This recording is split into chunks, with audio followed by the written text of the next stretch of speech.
Hey, Buff Nation, voice of the Buffs, Mark Johnson here. Coming up this week in Buffalo Stampede, we're talking a whole lot of basketball. Wrapping up the Pac-12 tournament for the men, we're going to hook up with former Buff and my broadcast partner, Scott Wilkie.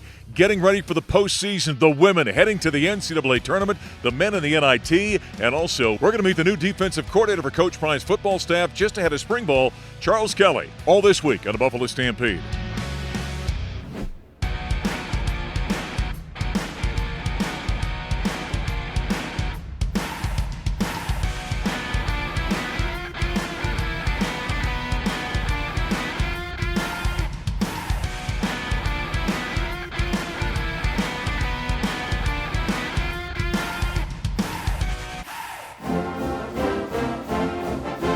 Drives against Johnson, under the bucket. Jump pass out high on the right side. Up top, O'Brien pulls up for three. Fires right between the eyes from downtown. Oh, what a big-time shot by Luke O'Brien. And that'll do it. The mantra in March is survive and advance, and that's exactly what Colorado has done. Number 9 beats number 8 in the opening game of the Pac-12 Conference Tournament, and the Buffaloes win 74. You guys, I thought, played together for most of the night on offense. Great effort by everybody. That was a great team effort. It really was, okay? And that's what we need right now. Great job. Let's make it happen, guys. Family on 3. 1, 2, 3, family. Well, that's one of the shots right there by Luke O'Brien. He's going to be thinking about that when he's 55 years old and relaxing someplace. A monster shot turned out to be the game winner as the Colorado Buffaloes knock off Washington in the opening round of the Pac-12 Conference Tournament here in Las Vegas. Hi, everybody. Scott Wilkie, voice of the Buffs, Mark Johnson. Welcome to the Buffalo Stampede. That was a heck of a shot right there. I don't know, number one, how Tristan Da Silva found Ethan Wright, who found Luke O'Brien, and then how Luke got rid of that basketball. Yeah, with a 7'1" guy with a lot of athleticism flying at him, he got it over the top. Knocked it down, nothing but net. Yeah, and when we had him, by the way, on the Colorado Basketball Network in the postgame, he said it was never any doubt. I knew it was going in the whole time. I don't know about that. He said the only doubt was whether he could even see the basket over Mia. This is really a gutty win by Colorado. All the guys, they're down. KJ Simpson not playing. Hadley's out. Ruffin's out. Da Silva's hobbled. Boy, guys played well. Yeah, Da Silva roughed it out. Still had 18 points, played well. But Julian Hammond, game of his career, I think, playing the best that he can, I think, against a tough Washington team who hounded him up and down the court the whole game, only had 1 turnover. Yeah, Julian had, by the way, a career-high 21 points, hit a monster shot of paint late after Luke's three-pointer we just saw. Only the 1 turnover. Really was the floor general without KJ being out there. Really, he's done that the last couple of ball games. Yeah, he played really well against Utah as well. Had 5 steals in that game. Only had 1 turnover in that game. So played almost 80 minutes here in the last 2 games. Only 2 turnovers. You know, one of the cool things about this basketball team on the Tap Bowl, he's got a number of Colorado kids. You think Luke O'Brien out of Columbine High School, he hit the 3. There was a turnover on the next possession by Washington.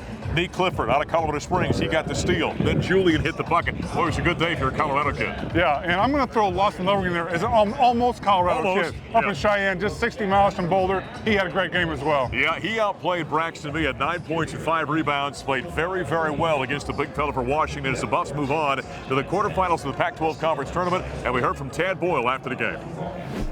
Presented by Coors Light. Coors Light, mountain cold refreshment made to chill. Celebrate responsibly. Yeah, it was a gutsy win, I thought, by our guys. Obviously, we're down a bunch of bodies, and we know that. But Washington is too. They had a couple guys that weren't here tonight, so I thought we played with great resolve down the stretch, great toughness, and I was not real pleased with the way we ended the first half or the way we started the second half, offensively or defensively. We kind of, in my mind, we let Washington back in the game, but to their credit, they didn't go away. We knew they were going to probably make a run at some point. We just didn't want them to be right out of the chute, at halftime. But these guys bowed their backs. They made plays when they had to make plays. I thought Julian was terrific down the stretch. Tristan did a great job, when he got the ball in the high post against their zone. And then late when they went man, we knew we had to kind of grind him out and get him in ball screens. And Julian made some really good reads, and we made some plays when we had to make plays. And that's how you win games in March. Your players have to make plays down the stretch. And we did that because that game could have gone either way. So give Washington credit for their fight, but our guys fought too, and I'm really proud of them. Well, there's Stars. Head coach Tad Boyle 24 hours ago, the Colorado Buffaloes get the opening round win of the Pac-12 Conference Tournament of Washington. We continue with my partner Scott Wilkie, voice of the Buffs, Mark Johnson. You know, even 24 hours later, I'm more impressed with that win yesterday now than I was yesterday. Yeah, I really enjoyed the game. And, you know, Mark, there were so many times this year late in the game where we had similar situations where we didn't make plays. Yesterday, we made the plays to win the game. Yeah, the big issue with that contest, Buffs executed well. Shots weren't falling. That's something now as we kind of turn our attention to today's game against number 1 seed UCLA. If Colorado plays with that kind of intensity, Scott, and you hope those shots start falling, you got a great chance in this game. If we move the ball like we did yesterday and get the looks that we got yesterday and knock some of those down, that's what you have to do against a team like UCLA. You can't miss all those shots against UCLA and expect to win. But if we play like we did and get those similar shots and make more of them, we have a good chance. UCLA does something as well as anybody in the country. There's a toughness factor to the Bruins, physically and maybe more importantly, mentally with this team. You got to match that, don't you? They wear you down over the course of the game. They play physical in every possession. Nothing is easy. They're swiping and scraping at the ball all the time. You have to be tough with the ball. You have to be tough and expect all that contact and physicality throughout the game. Now, if you're a college basketball fan, you love watching Jaime Jaquez, the player of the year on the Pac-12. We're not going to be cheering for him today, but you admire that guy's game because of how tough he is. He's my favorite player in the Pac-12. The way he plays, Mark, it's not because he's worldly talented. He's talented, but it's because he plays so hard, he plays so smart. He knows how to play the game. I really appreciate how he plays basketball. You know, the other thing about this game, ball security. We saw it 10 days ago back in Boulder when the Buffs only lost by 4. The ball being secure in your hands is going to be extremely important in this contest. Last time we played them 2 times, Tristan Da Silva posted up a point guard from them. He got stripped both times on the way up. They are coming at that ball every single possession. So the Buffs get the victory over Washington, meet up with number 1 seed UCLA in the quarterfinals of the Pac-12 Conference Tournament. Coming up next, we're going to give you post-game after the Buffs and the Bruins play.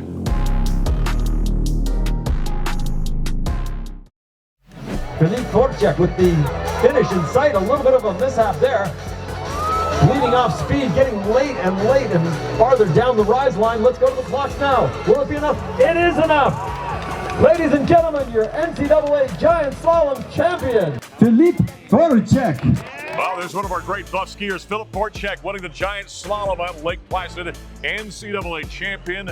Buffs are having a great championship out there in the eastern part of the country. Back in the Buffalo Stampede here in Las Vegas. Scott Wilkie, voice of the Buffs, Mark Johnson. Buffaloes fall to the number 1 seed, the number 2 team in the land, UCLA, 80-69 in the quarterfinals. Great college basketball game, first off. I thought it was outstanding. Yeah, really good first half by both teams, and a lot of fight left in Colorado in this tournament. I like how they played down here. Yeah, played very, very tough. That's one thing we talked about off the top in the previous segment. You saw us talking about matching the intensity and the toughness. I think Colorado did that, didn't they? For the most part, they did. You know, UCLA has a tendency to kind of wear you down over the course of the game. In the last 6 to 8 minutes, that's when they take control sometimes, and that's kind of what happened today. You know, every once in a while we're right on when we prognosticate about what the keys are for a team against another team. Colorado, we said, had to shoot well. They had 10 3-pointers. They shot 56% against one of the better defensive teams in America in that ballgame. Yeah, really good ball movement, ended up in good shots, and today they knocked them down. They didn't do that yesterday as well. Yep. Today they did, but it wasn't quite enough against a team like UCLA. How about the play of the Ivy League transfers? Jalen Gavadon ends up in double digits. Ethan Wright ends up in double digits. Those guys had a great turn, probably played their best basketball this season the last couple of days. Yeah, and it carried Ethan Wright played well against Utah as well. They've really come on late in the year out of necessity. The Buffs roster was depleted. They came on and stepped up their games. You know, I think when we're heading into the end of the season, we find out that KJ Simpson's out with mononucleosis. You're thinking, oh goodness. I think the story really the last 3 games of the season has been the play of Julian Hammond. He had 21 points yesterday. He was in double digits again today. Kept his turnover numbers down. Orchestrated the offense outstandingly. Played really well against high-level competition. Kept his poise throughout the tournament, you know, with under a lot of pressure. I really like what he did late in the game. But the Buffaloes do lose in the quarterfinals to number 2 ranked UCLA, 80-69. And afterward, we heard from head coach Tad Boyle. Got a little heated towards the end of the ballgame. Powered by Ford. Cars, trucks, and SUVs built for America. Built Ford proud. Yeah, first of all, let's credit UCLA. They're a hell of a team. They played well tonight. They made plays down the stretch like they usually do, and they beat us. I was really proud of our guys' fight and the way they scrapped, and I believe in this team a lot, and I was really pleased with our effort. Obviously not the result. Never pleased with this result, but It's a frustrating game, obviously, on a lot of fronts, but our guys fought, and that's all you can ask as a coach. Look, obviously I had a disagreement on multiple occasions tonight. That just is part of the game. But the one thing I'm going to do for these guys, I'm going to fight for this team when I feel like they're fighting for us. They're fighting for Colorado across their chest, and that's what I did. Look, we didn't lose this game because of officiating. To me, the difference in the game was our inability to get to the free throw line. There's the head coach Tad Boyle after the Buffaloes fall in the quarterfinals to number 2 ranked UCLA here in Las Vegas. The Pac-12 tournament we continue with my partner Scott Wilkie, voice of the boss Mark Johnson. Tad got a little heated. It was kind of cumulative down the stretch of that ball game. Ended up getting ejected after getting a couple of technicals. Well, at that point, the free throws disparity was 25-11, Yeah. and there were several calls I think that had kind of led up to that. So it kind of boiled over with Tad at that point. When you look at this contest, you look at the numbers of the box score. The shooting numbers are close. The three-pointers are close. The turnovers were not a huge disparity. Rebounding was relatively close. It really came down to free throw attempts. Buffaloes had 11. UCLA had 31. They were plus 17 points in the foul line. Yeah, that's tough to overcome that. And Colorado, I thought, had a lot of fight. And the thing is, UCLA, the way they play defense, a lot of swiping and calling at the balls. You would think they would end up with more fouls, but that's not how it turned out. Yeah. And I'll let Buff Nation kind of discuss that topic, by the way.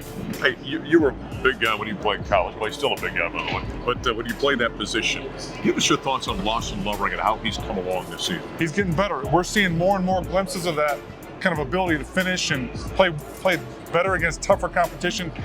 It's coming slowly, Mark, and it does for big men, it does take longer to develop, and I think he's on the right track. What's the next step, though, for him from a development A standpoint? couple things I would say is, one, finishing quickly around the rim instead of gathering and giving time for defense to recover.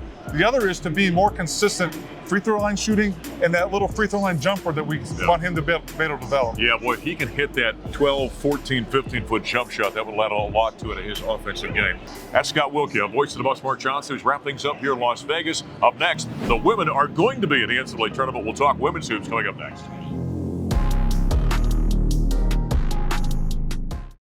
Welcome to the NCAA Women's Selection Special. It's time, and the tension is palpable.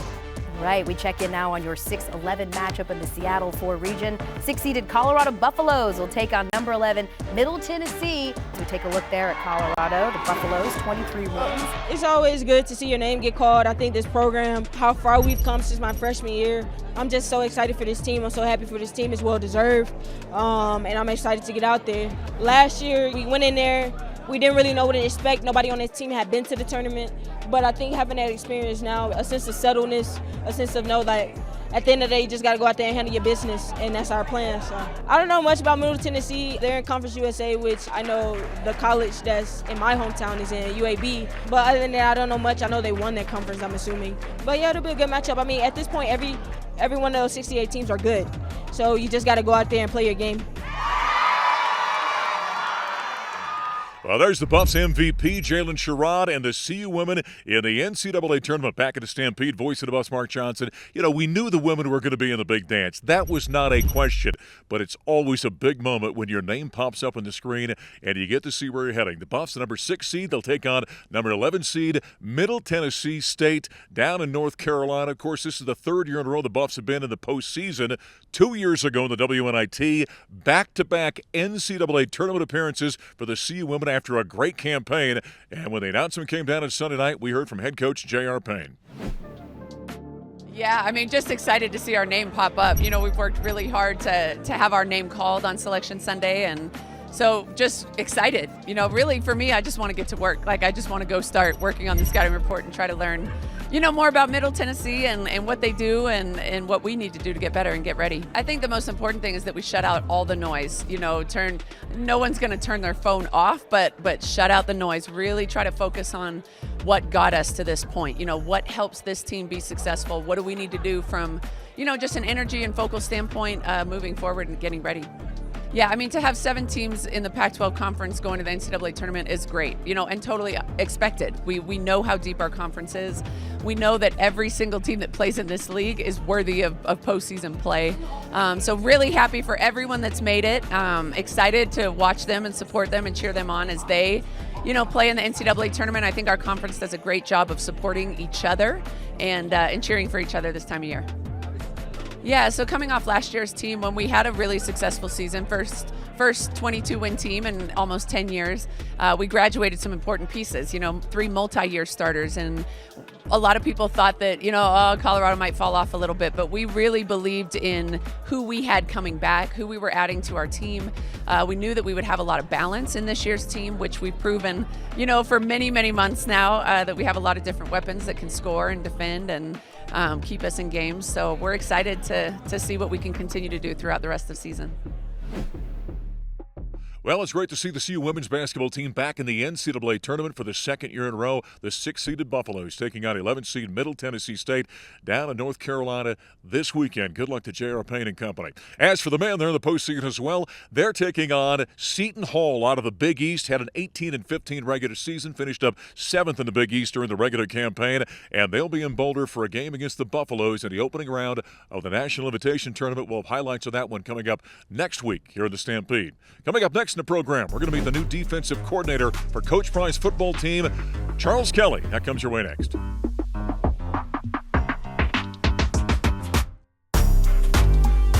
All right, first thing, it's good to have everybody in here as a group, okay? So what we are wanting to do starting today, all right, you guys have been in the weight room, you've been on the field running, you've already started creating habits. What we want to do is continue creating the right habits. Every little thing counts. Every little thing is important. Well, there's a look inside the defensive meeting room at the University of Colorado. A new defensive coordinator, Charles Kelly, back in the Stampede. Voice of the boss, Mark Johnson. Spring ball just around the corner. In fact, Coach Prime and his staff are getting things underway with the football team this weekend, culminating in the spring game on April 22nd. Recently, we had a chance to sit down with a new DC for the Buffaloes, Charles Kelly, who comes in from Alabama to become the Buffs leader on the defensive side of the ball. Joining us now is the defensive coordinator and the safeties coach for the Colorado Buffaloes and Coach Prime, Charles Kelly, here for a few minutes. All right, you're about a couple of weeks away from spring ball right now. You come in with a whole new vision, a whole new idea on the defensive side of the ball. What's been happening the last few weeks? What's happening right now? And then what happens when you get to spring ball? Well, we've first of all, we've been evaluating a lot of things. We've been watching players in workouts, watching them in the weight room, watching them move around. And then, I think that's the first thing you got to do is evaluate what you have, what your personnel is, so you can put them in the best possible situations.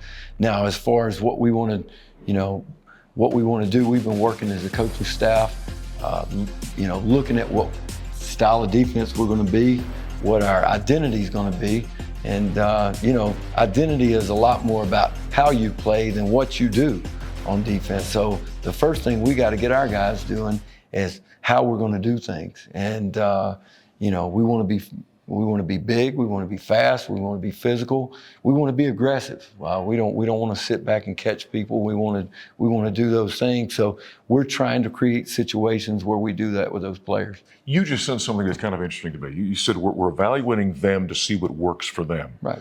Kind of explain that mental attitude. I know you've got concepts you want to do, but you also try to tailor it to what exactly you have? Absolutely. I mean, the one thing about coaching is you have to adapt to what you have. And we know what we want to recruit. We know what values we want in players, and we're going to do that.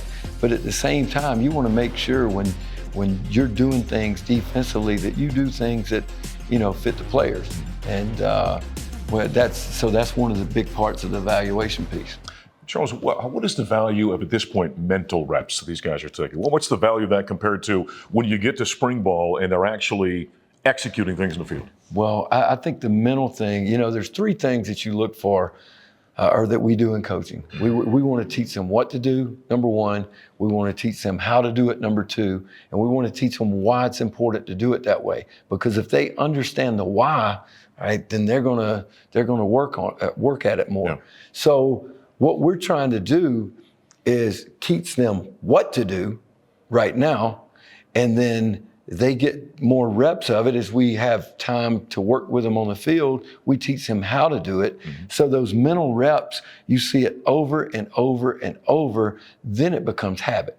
Because what you play with on Saturdays is you don't play the way you want to play, you play the way you train to play. Okay. So you want to see it over and over and over, so we create the right kind of habits that help us, be a better defense. So the point you're making there is you want guys to get on the field and they're not thinking about it, they're reacting to what they're saying based on the foundation you guys have laid. Exactly. So defense is a reactionary, everything you do is reactionary. Sure. So first of all, you have to know what you're supposed to do, and then you trust your eyes. Your eyes tell your body what to do, and then you react and play.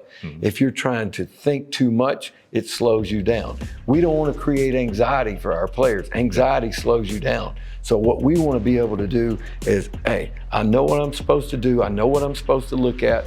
When this happens, I react, I play fast, and then we play the next play. Has your side of the ball changed greatly? What I ask about that is, when you think traditionally, for guys that are our age, right? You think back and you give up 350 yards 30 years ago, you'd think, boy, maybe we didn't have a great day. Now if you hold somebody at 300 yards, you've had a great day. It's been a changing mentality in the defensive side of the ball, hasn't it? Well, absolutely. But I think offenses have changed. Right. I think part of, in college football, the rules for offense are different than they were 30 years ago. So it enables offenses to run RPOs. I think that's why you see the points have come up some, and you see the yardage come up some. And I think people are spreading it out, more than they did, I know 25 years ago. But that, what we have to do, what we have to do as coaches is we have to find solutions for that. Okay. That's our job, is to find solutions for those problems, and we've got to find a way to fix it. But it is definitely a challenge every week, because you're playing, first of all, when you play really good quarterbacks. Which we have in this league. Which we have in this league. All right, that makes it more challenging. And then you got good skill guys, and you got good offensive line, and you got running backs that can run the ball. So you got to be able to defend everything. And that's what I mean about being multiple, is as things change, you have to be able to adjust. Sure. If you're one way all the time, it kind of limits what you can do. Yeah. Well, you got me excited. I bet you can't wait to get on the field and actually get your hands on practice, right? I can't wait to get on the field. There he is. That's the defensive coordinator for the Colorado Buffaloes, Charles Kelly. Buffs will start spring ball on March 19th. It's great to connect with a new defensive coordinator for the Buffaloes football staff under Coach Prime, Charles Kelly. Looking forward to spring ball, getting underway with practice this weekend. A spring game, April 22nd. We just recently found out, by the way, officially that game's going to be broadcast nationally on ESPN. First time that's ever happened for the spring game here at Colorado. Of course, we're going to have it in the Colorado Football Network as well. Don't forget to join us next week. We're going to be talking postseason basketball, the women's team in the NCAA tournament, the men in the NIT. But for now, we put a wrap this week in the Buffalo Stampede. Thanks for joining us. We'll talk to you next time.